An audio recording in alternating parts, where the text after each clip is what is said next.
Prince Harry had a priceless resource right within his own family, and it was his grandfather, Prince Phillip. Now, I didn't really realise what a priceless resource he was until I read Gyles Brandreth's book, Elizabeth. And in that book, Prince Phillip shared so much wisdom with Gyles.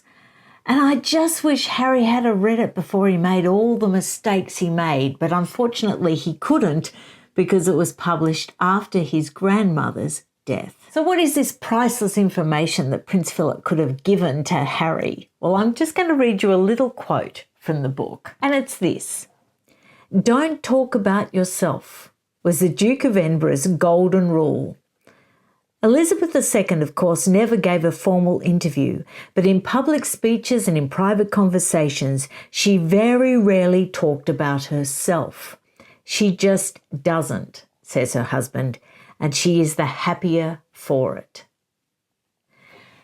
And all through the book, there's all these pearls of wisdom. Now, if you take that on a superficial level, I suppose you could just say, oh, yeah, don't talk about yourself, But when you read the whole book and when you read it in context, you realise that the most successful members of the family are the ones that realise that they are just representing something. The ones that realise that the people aren't that fascinated really with them as people, but more what they represent. And the Queen was under no illusion that she was particularly special or particularly beautiful or particularly enthralling, but she did know that she was the Queen and that the respect people showed her was to her position, to the monarchy, to the institution, and all that that meant. Now, there's another quote, and of course we now know that Harry and Meghan actually recorded the Oprah Winfrey interview on the 16th of February, and that was exactly the day that the Duke of Edinburgh entered hospital. And then he had to go and have a heart operation, then he managed to go home for a very short time before he died. Now, he didn't watch that interview, thank goodness, but he did tell Gyles Brandreth what he thought. The Duke of Edinburgh was not pleased, nor did he believe that Harry and Meghan were doing the right thing, either for the country, Harry, the country, or for themselves. It's a big mistake to think about yourself, he told me. More than once, he told Gyles Brandreth that. Now, it's interesting because Harry and Meghan, all they talk about is themselves. Even when they're talking about a charity or something that's of importance to them that Archwell is supporting, it's always in relation to their charity, their investment, their thoughts, their reaction. That is why we are doing what we're doing. They don't ever put the focus on others. It's glaringly obvious. Just listen every time they speak. It's always about them. Now, Gyles Brandreth makes a really good point. He doesn't really talk much about Harry and Meghan in the book. He makes brief reference to them, but I can tell that he doesn't really want to because he wants to make this book about Elizabeth and her great legacy. And he manages to do that in the book. And more than once, don't worry, I'm not going to cry on camera again, more than once, I did get tears in my eyes when I was reading this book. And it brought back that feeling. Do you remember in the pandemic where Queen Elizabeth II made that speech? And I just want to read you the bit that made me tear up at the time. I'm sure it made many people tear up at the time.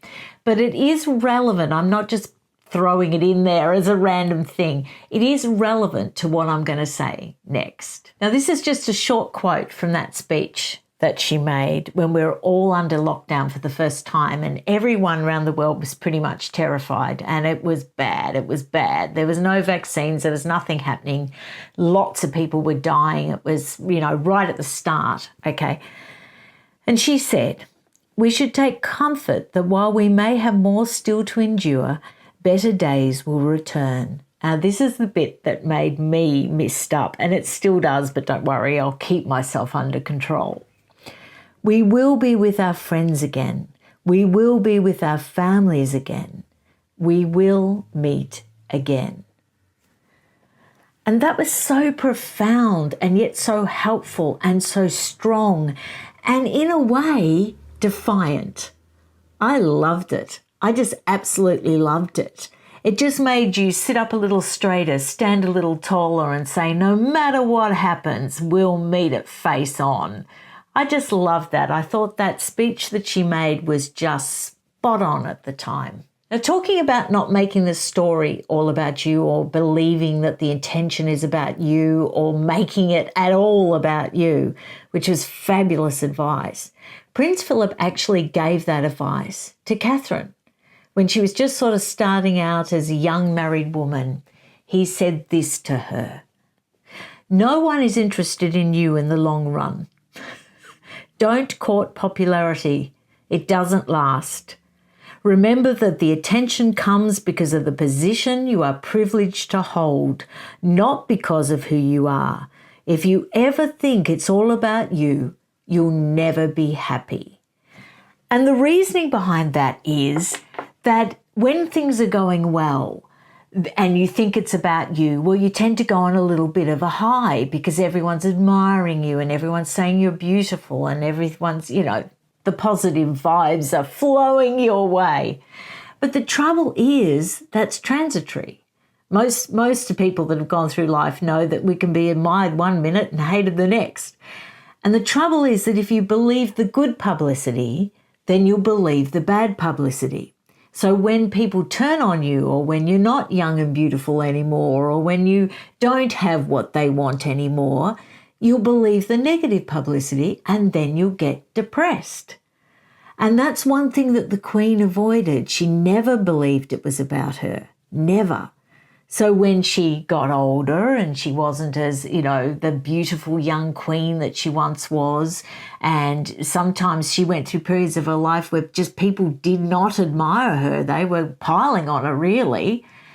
She managed to keep going calmly because she didn't believe the good publicity. She didn't believe the bad publicity.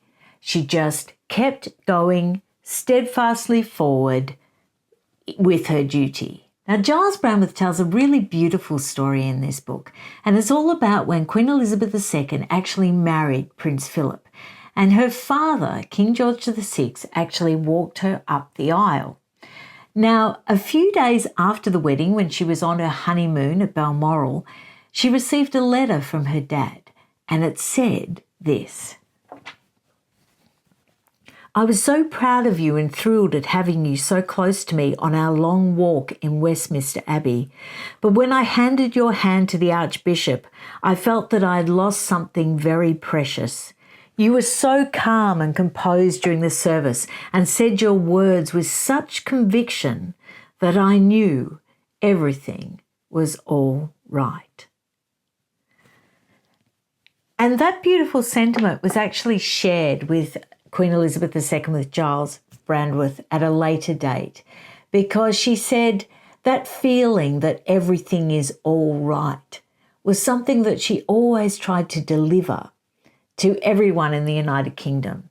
She said, although change is always there and people are always going to be unsettled and they're going to be pushed and pulled from pillar to post, she said, I am there as a constant, always the same, so that they can feel everything is going to be all right.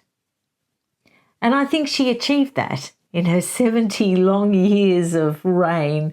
I think she did achieve that. So what has Harry got left now? He can't represent the monarchy anymore, and all he's done is made it about him, and all Meghan's done is made it about her. So all they have left is Archewell and Invictus Games. And so I would suggest going forward that they would probably find their place in their new life if they just stopped making it about them and realised that they represented their charitable foundation, Archewell, and they represented the Invictus Games. And it just isn't about then. Let me know what you think down below, and I'll be back to see you really soon. Bye.